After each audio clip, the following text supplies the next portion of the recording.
Hola, ¿cómo están? Bienvenidos a la clase de aprendizaje no supervisado.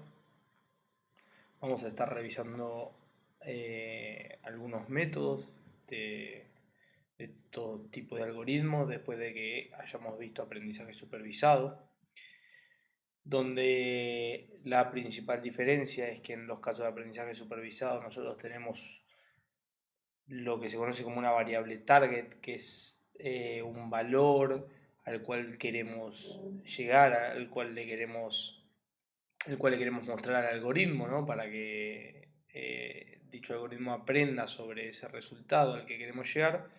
En este caso no vamos a tener esa variable target, sino que queremos aprender simplemente la naturaleza de los datos, sin tener en realidad un target específico.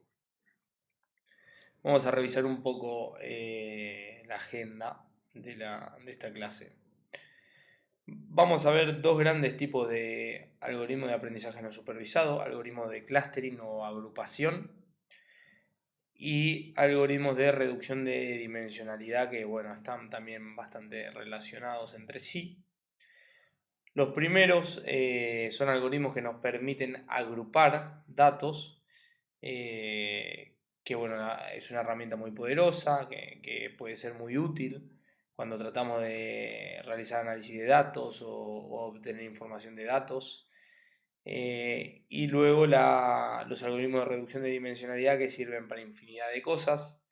Tal vez los ejemplos que tengamos más a mano es sobre todo para visualización, ¿no? Cuando tenemos datos de gran dimensionalidad que queremos visualizar de manera accesible para el humano, los tenemos que visualizar en 3 o 2 dimensiones. Y en ese caso estos algoritmos de reducción de dimensionalidad nos pueden ayudar, además de que tienen un montón de otras funciones, como tal vez eliminar ruido de dataset o otras cosas que ya vamos a ir viendo más en detalle.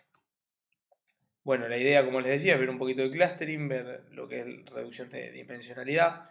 Dentro de clustering vamos a ver dos algoritmos principalmente: K-means, DBSCAN, y en cuanto a la reducción de dimensionalidad vamos a hacer bastante hincapié en lo que es PCA para entender un poco cómo funciona, y después vamos a ver algunos otros un poquito algoritmos más complejos como este SNE o UMAP, que son dos algoritmos distintos que bueno, vamos a ir tratando de explicar.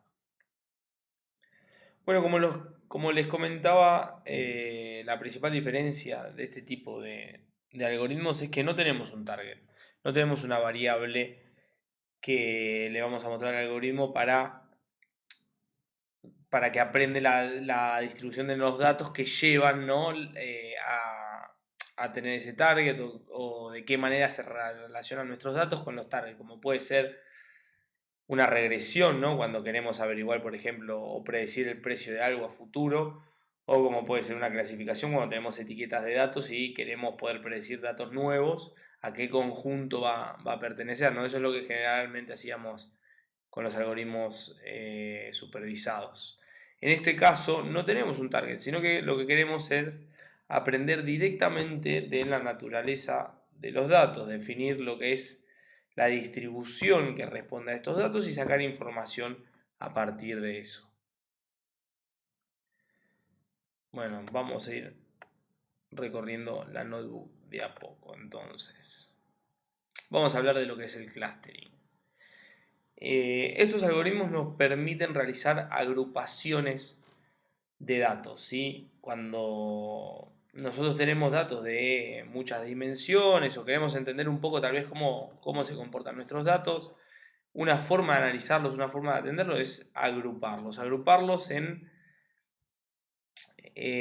distintos grupos, justamente en función a las propiedades de estos mismos datos, ¿no? ¿De qué nos sirve agrupar los datos? Bueno, es una manera de entender cómo se distribuyen, ¿sí? De entender por qué tenemos datos parecidos entre sí mismos, que también son distintos a otros. La utilidad de estos tipos de algoritmos, la verdad que es bastante amplia.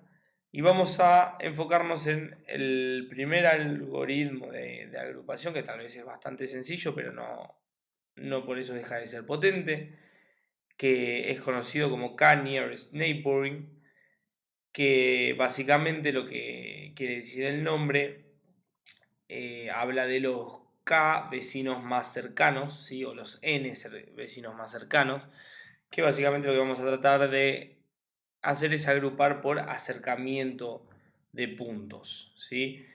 La idea es que vamos a tener varios datos, ¿sí? De n dimensiones, y los vamos a tratar de agrupar en función a la similitud entre los mismos datos, ¿sí? La idea es que vamos a encontrar grupos de datos que son cercanos entre sí y que vamos a poder generar un clúster con esos datos y de esta manera entender un poco mejor cómo se relacionan.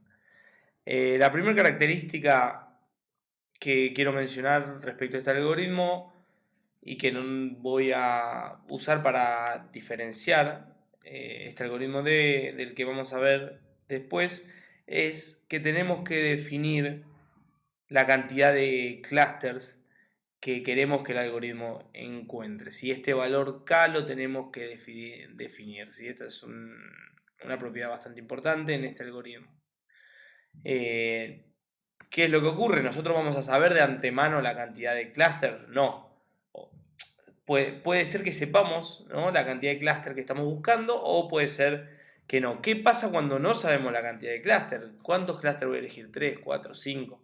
Bueno, vamos a tener que hacer un proceso de elección en el cual nosotros evaluamos el funcionamiento del algoritmo a través de ciertas métricas, como veníamos haciendo también en los algoritmos supervisados, en el aprendizaje supervisado, y a partir de esa evaluación nosotros vamos a elegir cuál es la mejor cantidad de clúster posible. Vamos a hacer un poco de eso en la ejercitación.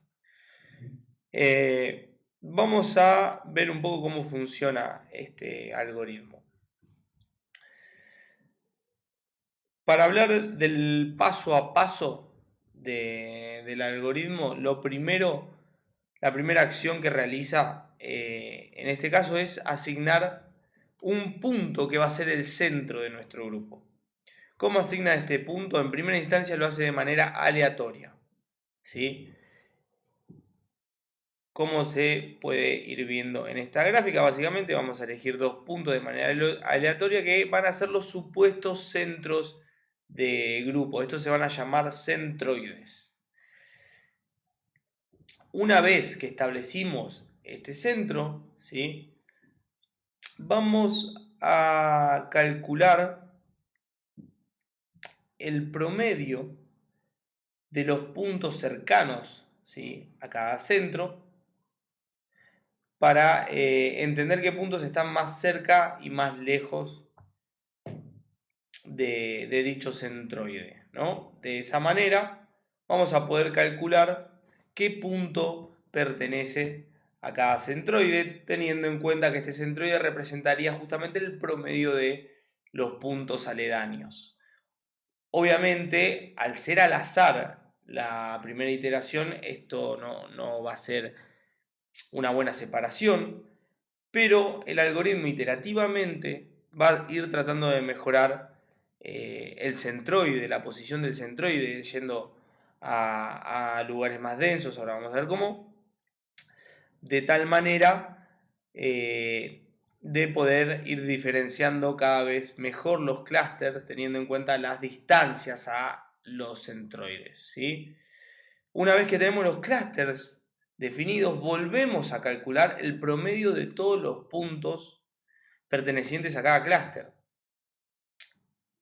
¿Qué va a representar este promedio? Bueno, el nuevo mejor centroide, ¿sí? Ya que el promedio de todos los puntos de un clúster va a ser justamente, si lo ponemos en el espacio, el medio, ¿sí?, el medio de un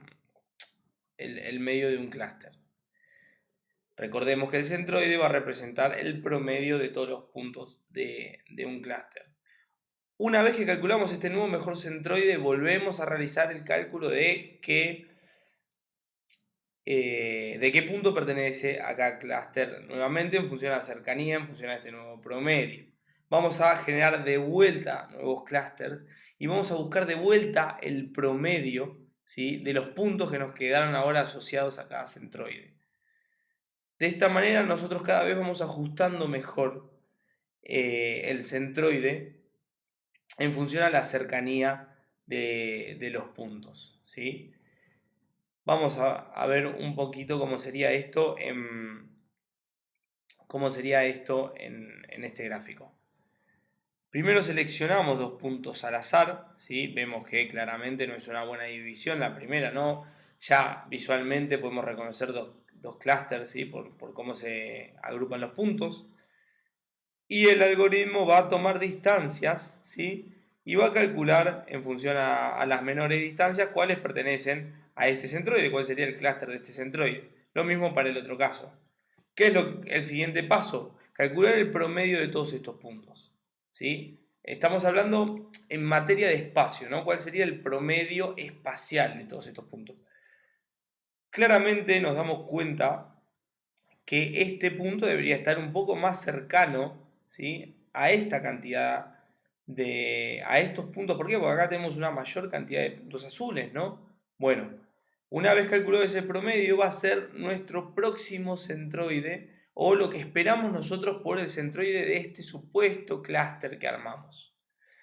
Vamos a la siguiente imagen, vemos que el centroide nos queda un poco más cerca de este cúmulo de puntos, ¿sí? Lo mismo pasó con el caso rojo. Ahora bien, las distancias las tenemos que reacomodar, porque al hacer este cambio de centroide estamos viendo que, por ejemplo, ahora tenemos más cerca estos valores de este centroide que estos dos puntos de este centroide. Perfecto, el algoritmo hace nuevamente el cálculo y ya vemos que la separación empieza a ser un poco más eficiente, ¿sí? Empieza a ser más coherente con lo que se ve visualmente. Otra vez repetimos el proceso de calcular el promedio y luego las distancias de cada punto y vamos a darnos cuenta que cada vez vamos centrando mejor el punto núcleo de cada clúster.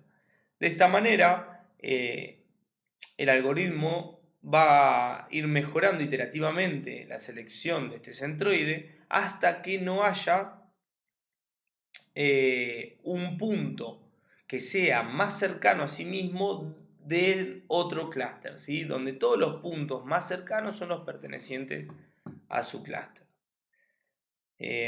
Acá podemos ver una animación muy interesante que les recomiendo que entren, donde se ve este proceso paso a paso.